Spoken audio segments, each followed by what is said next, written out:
கோழி மிளகு கறி செய்ய போகிறோம்.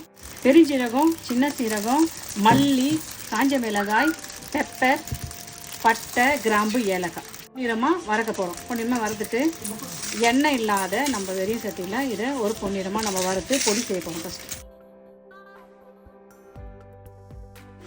மிக்ஸி ஜாரில் போட்டு தூள் பண்ணிக்கலாம். சுத்தமாக இதில் எண்ணெய் ஆட் பண்ணிக்கலாம்.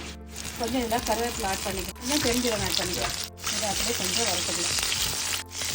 வெங்காயத்தை இதில் ஆட் பண்ணிக்கலாம்.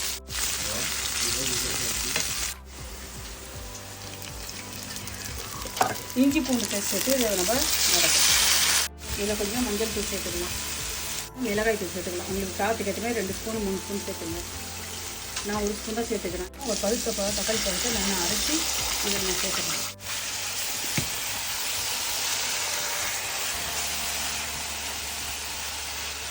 கறியை எலுமில்லாத கறியை கொஞ்சம் எடுத்துக்கிறேன்.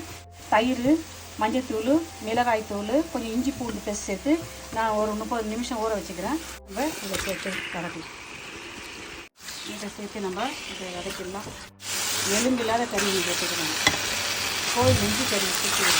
கொஞ்சமாக தண்ணி நான் சேர்த்துக்கிறேன். சும்மா 1 ஸ்பூன் உப்பு சேர்த்துக்கிறேன்.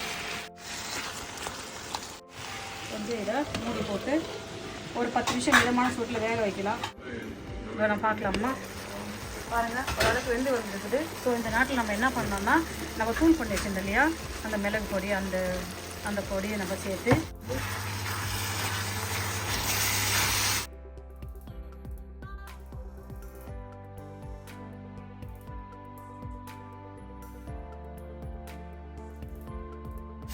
மிளகாய் தூள் சேர்க்கறதுக்கு பதில் நிறையா நம்ம இதில் மிளகு தூள் சேர்க்கலாம்.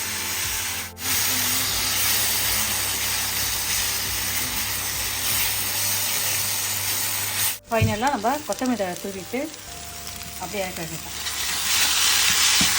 சிக்கன் பெப்பர் மசாலா ரெடி ஆகும்.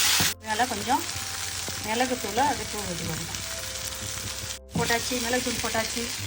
பாருங்கள், சிக்கன் பெப்பர் சிக்கன் ரெடி ஆகிடுது. நீங்களும் வீட்டில் இதுமாரி ஒரு வாட்டி செஞ்சு பாருங்கள். ஃபைனலாக நம்ம மிளகு தூள் போட்டுட்டோம், கருவேப்பிலை வறுத்து போட்டுக்கிறோம், கொத்தமல்லி தழை போட்டுக்கிறோம். நீங்களாம் வீட்டில் ஒரு வாட்டி ட்ரை பண்ணி பார்த்து சொல்லுங்கள்.